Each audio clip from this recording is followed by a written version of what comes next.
Since there is less snow, that means there will be less watery runoff to wash away these already messy roads. Right now, something like an out-of-state conversion takes 30 minutes or more, and that's just when you get up to the window. And while the city says they sent them out, residents say they never received that annual bill, and now it's too late. Their trash is overflowing. Put some fairways underwater and shut the course down for a few days. When these stands fill up with a crowd, they're collecting $100 to $200 a night. The real estate picture is only a piece of the puzzle, and while Powerball has only been available in Massachusetts for about a month, they're already suffering from a down economy. They may be replacing the nozzle a lot sooner than they normally would.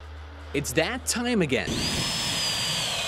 Keith Bardwell is tapping trees, putting these tubes that will bring the sap to his sugar house, and he'll need a lot. It takes 40 gallons of sap to make this 1 gallon of syrup. I do spend money every year, usually trying to make improvements somewhere along the way. So yes, I hope for a good year every year to get my return back. Ice storm damage, weird weather, and a low sugar count kept syrup levels low, while Canada saw a good season. The wholesale market down a little bit, the bulk syrup prices went down a little. Which means they made less for what they produced. But what they really need for a good season is the right weather, 25 degrees at night and 45 during the day.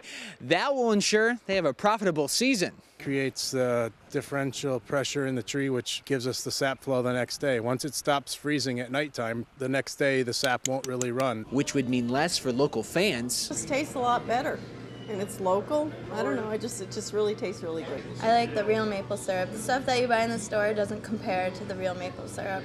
The demand is there. Sugar houses just have to meet the supply.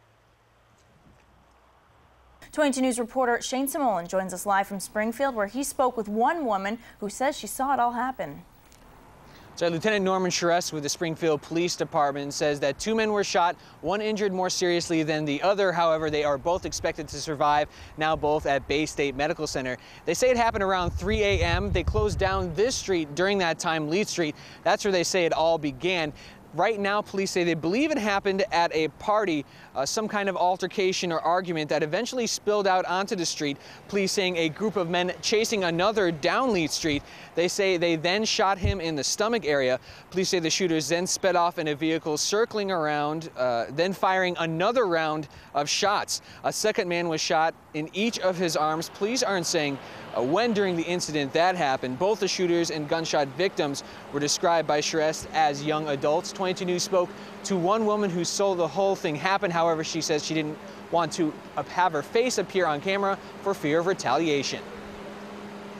I ran to my kids' room and made sure they were okay, and the bullets were flying, and I was scared.